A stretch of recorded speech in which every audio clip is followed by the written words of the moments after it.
মজলুম সাংবাদিক মাহমুদুর রহমান সাহেব বাংলাদেশে প্রবেশ করেই তাকে কারাগারে যেতে হলো। এই বয়সেও তাকে জেলের নির্মম যে ঘানি, এই ঘানি টানতে হচ্ছে। এটা আসলে অত্যন্ত কষ্টদায়ক, বেদনাদায়ক, হৃদয় বিদারক ঘটনা। দুঃখের বিষয়, অনেকের মিথ্যা মামলা প্রত্যাহার হলেও মাহমুদুর রহমান সাহেবের মামলা কোনো এক অজানা কারণে এখনো প্রত্যাহার হয় নাই কিংবা হচ্ছে না। কেন হচ্ছে না সেটা নিয়ে হয়তো নানান বিশ্লেষণ, নানান কারণ থাকতে পারে। অনেকে অনেক কথা বলেন। তবে আমি পরিষ্কারভাবে যেটি মনে করি যে আদিলুর রহমান আমাদের বর্তমান এই সরকারের একজন সম্মানিত উপদেষ্টা, তার মামলা প্রত্যাহার হয়েছে। আমাদের বর্তমান এই সরকারের প্রধান উপদেষ্টা ডক্টর মোহাম্মদ ইউনূস সাহেব, আমাদের সকলের আস্থাভাজন, সকলের প্রিয় ব্যক্তিত্ব, আমাদের ইউনূস সাহেবের মামলা প্রত্যাহার হয়েছে। কিন্তু দুঃখের বিষয়, মাহমুদুর রহমান সাহেবের মামলাগুলো প্রত্যাহার হলো না। আর আজকে মাহমুদুর রহমান কেন কারাগারে, তার ব্যাখ্যা দেওয়ার জন্য আইন উপদেষ্টা আসিফ নজরুল সাহেব তড়িঘড়ি করে লাইভে আসছেন। কেন লাইভে আসছেন? কারণ বন্দুকের নল আসিফ নজরুলের দিকে, তার দিকে সবাই বন্দুকের নল তাক করেছে। এবং এই যে বন্দুকের নল তার দিকে তাক করেছে, এটি আসলে মিথ্যা কিংবা অন্য কোনো কারণে নয়, শতভাগ যৌক্তিক কারণে আসিফ নজরুলের দিকে সবাই বন্দুক তাক করেছে। এবার আসেন, এই যে মাহমুদুর রহমান সাহেব কারাগারে, আমরা একটু ব্যাখ্যা করি, বিশ্লেষণ করি তিনি কোন মামলায় কারাগারে। এটা হয়তো অনেকেই জানেন, আবার অনেকেই জানেন না। যেমন ধরেন, মাহমুদুর রহমান সাহেব এই মুহূর্তে কারাগারে আছেন অন্যতম বিখ্যাত একটি মামলায়। সেই বিখ্যাত মামলাটি কি জানেন? সেই বিখ্যাত মামলাটি হচ্ছে শেখ হাসিনার পুত্র সজীব ওয়াজেদ জয়কে অপহরণ করার অপরাধে এই মামলা। বুঝলেন তো? মানে হাসিনা পুত্র সজীব ওয়াজেদ জয়কে নাকি আমাদের মাহমুদুর রহমান ভাই, বাংলাদেশের সবচাইতে নির্যাতিত সাংবাদিক, তিনি অপহরণ করার জন্য ষড়যন্ত্র করেছিলেন এবং সেটি তিনি বাস্তবায়ন করার চেষ্টা করছিলেন। তা আপাত দৃষ্টিতে আমি যদি ধরেও নেই যে মাহমুদুর রহমান হাসিনা পুত্র আপনার সজীব ওয়াজেদ জয়কে অপহরণ করার চেষ্টা করছিলেন বা অপহরণ করার মিশনে তিনি ছিলেন, যদি এটা সত্য হয়ে থাকে, তো আমার তো মনে হয় মাহমুদুর রহমান সবচাইতে বাংলাদেশের দেশপ্রেমিকদের সবচাইতে বড় একটি কাজ করেছেন। তেমন কার্যকর কোনো পদক্ষেপ দিতে পারে নাই। ঠিক এমন একটি সময়ে মজলুম সাংবাদিক মাহমুদুর রহমান ভাই, আমাদের সকলের প্রিয় ব্যক্তিত্ব, তিনি হাসিনার ছেলে সজীব ওয়াজেদ জয়কে অপহরণ করার চেষ্টা করেছিলেন। আমি তো মনে করি তিনি বাংলাদেশের জনগণের সবচাইতে উত্তম একটি কাজ করেছেন, সবচাইতে উত্তম কাজটি তিনি করেছেন। এই জন্য তাকে তো রাষ্ট্রীয় সম্মাননা দেওয়া উচিত ছিল। তিনি যেদিন বিদেশ থেকে বাংলাদেশের মাটিতে পা রাখলেন, সেদিনেই এই সরকারের উচিত ছিল তাকে রাষ্ট্রীয় সম্মাননা দেওয়া দিয়ে তাকে পুরস্কৃত করা। তা না করে এই সরকার কি করলো? তাকে কারাগারে প্রেরণ করলো। এই জায়গায় আমাদের সবচেয়ে বড় খটকাটি, অনেকেই এখানে ইনিয়ে বিনিয়ে বলার চেষ্টা করছেন তিনি তো আবেদন করেন নাই জামিনের জন্য। আবার আমাদের আইন উপদেষ্টা বললেন তিনি যথাযথ প্রক্রিয়ায় সঠিক জায়গায় আবেদন করেন নাই। সঠিক জায়গাটা কি? তিনি আবার তাও বাতলে দিয়েছেন যে সঠিক জায়গাটি হচ্ছে তাকে যেহেতু নিম্ন আদালত রায় দিয়েছিল, সাজা দিয়েছিল, তাকে এখন জামিনের জন্য তার থেকে একটু উঁচু আদালতে আপিল করতে হবে, আবেদন করতে হবে। তো তাকে যেহেতু মহানগর মুখ্য ওই হাকিম আদালত আপনার বোধহয় সাজা দিয়েছিলেন, এই জন্য ওই সিএমএম কোর্ট তাকে জামিন দিতে পারবে না, তাকে জামিনের জন্য আবেদন করতে হবে মহানগর দায়রা জজ আদালতে। আইন উপদেষ্টা আমাদের আইনের রাস্তাগুলো দেখিয়ে দিচ্ছেন, কিন্তু আইন উপদেষ্টা আমাদের আসিফ নজরুলের কাছে সবচাইতে বড় অস্ত্র যেটি আছে, তিনি সেটি কেন বলতে চাচ্ছেন না? মানে তিনি এক প্রকারের বুঝাতে চাচ্ছেন যে আমাদের মাহমুদুর রহমান সাহেবের বিরুদ্ধে যে মামলা, এই মামলাটা কিছুটা সন্দেহ আছে। কারণ সন্দেহ না থাকলে তিনি কেন জামিনের জন্য আবেদন করবেন? হয় মাহমুদুর রহমান সাহেব জানে যে এটি শতভাগ মিথ্যা, বানোয়াট, ভিত্তিহীন একটি মামলা, আর এই মামলায় তাকে জামিন চাইতে হবে। এর চাইতে লজ্জার কি আছে? আপনি বলুন, এর চাইতে লজ্জার কি হতে পারে যে এই বয়সে বাংলাদেশের সবচাইতে নির্যাতিত, নিপীড়িত মজলুম সাংবাদিক মাহমুদুর রহমান সাহেব দেশের মাটিতে আসলেন। স্বভাবতই তাকে রাষ্ট্রীয় সম্মাননা দেওয়া উচিত ছিল, তো রাষ্ট্রীয় সম্মাননা দেন নাই, কোনো আপত্তি নেই।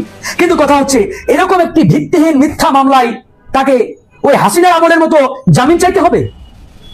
এর চাইতে বড় লজ্জা কি আছে তার জন্য? আমি তো মনে করি তিনি তার এই কষ্টের জায়গা থেকে, ক্ষোভের জায়গা থেকে, অভিমানের জায়গা থেকে তিনি কারাগারে গেছেন। চাইবেন না তিনি যাবেন?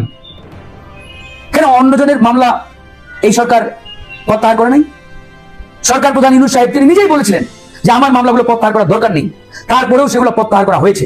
তবে আমরা স্যালুট জানাই যে অবশ্যই প্রত্যেকটা মিথ্যা মামলা প্রত্যাহার করতে হবে। এই সরকারের উপদেষ্টাদের অনেকেরই বিরুদ্ধে যাদের হাসিনার আমলে মামলা হয়েছিল সেই মামলাগুলো প্রত্যাহার করা হয়েছে। তাহলে মাহমুদুর রহমানের মামলা কেন প্রত্যাহার হবে না? Why? What is the reason? কারণটা কি আপনারাই বলুন? ন্যূনতম তো লজিক একটা থাকা লাগবে ভাই। এখন আপনি যদি বলেন আপনি জামিন চান, যথাযথ প্রক্রিয়া মেনটেন করেন, আরে ভাই এটা হাসিনার কথা, এটা আওয়ামী ফ্যাসিবাদের কথা। কিসের যথাযথ প্রক্রিয়া? এই বিপ্লব কি যথাযথ প্রক্রিয়া মেনে, সংবিধান মেনে, আইন মেনে হয়েছে? হাসিনাকে বিতাড়িত করেছি আমরা কি আইন মেনে, সংবিধান মেনে বিতাড়িত করেছি?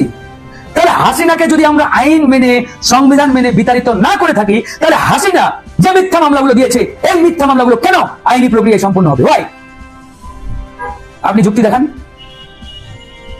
আপনার যুক্তি দেখান কিভাবে, কেন এই মামলাগুলো আমরা ওই হাসিনার স্টাইলে আইনি প্রক্রিয়ায় যাব? তাহলে তো আমাদের বলতেই হচ্ছে যে হাসিনাকে বিতাড়িত করেছি আমরা কিভাবে।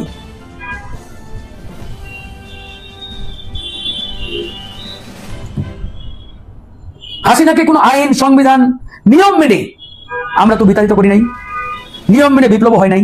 তাহলে এই স্বাধীন সার্বভৌম বাংলাদেশে, বিপ্লব পরবর্তী বাংলাদেশে এসে আপনারা ওই হাসিনার আমলের নিয়ম যদি আমাদের দেখান, আইন যদি আমাদের দেখাতে চান, তাহলে এর চাইতে দুঃখজনক, কষ্টদায়ক ব্যাপার আর কিচ্ছু হতে পারে বলে আমার মনে হয় না। আমাদের আসিফ নজরুল স্যার আজকে লাইভে এসে এক প্রকারের সাফাই গাওয়ার চেষ্টা করেছেন। আমরা আসলে বাংলাদেশের জনগণ ওনার এই সাফাই, ওনার এই বক্তব্য কোনোভাবে মানতে পারছি না, মানার কোনো সুযোগ নেই। আপনারাই বলুন কিভাবে আমরা ওনার এই কি বলবো এটাকে, আসলে এটা আমরা কিভাবে মানতে পারি? এটা তো মানার কোনো ন্যূনতম যৌক্তিকতা নেই। এটা স্রেফ উনার মামলা প্রত্যাহার করতে হবে। উনাকে রাষ্ট্রীয় সম্মাননা দেওয়া উচিত ছিল। সাংবাদিক জগতের সবচাইতে নির্যাতিত, নিপীড়িত একজন ব্যক্তি আমাদের এই মাহমুদুর রহমান ভাই। এরকম একটা ব্যক্তি এই বয়সে তাকে কারাগারে থাকতে হচ্ছে। এর চাইতে বেদনাদায়ক, কষ্টদায়ক আর কি হতে পারে? আপনাকে বলেন, কি হতে পারে এর চাইতে কষ্টদায়ক? আসিফ নজরুল স্যার এটা বোঝা উচিত ছিল যে মাহমুদুর রহমান যেন তেন কোনো ব্যক্তি নয়, সাধারণ কোনো ব্যক্তি নয়।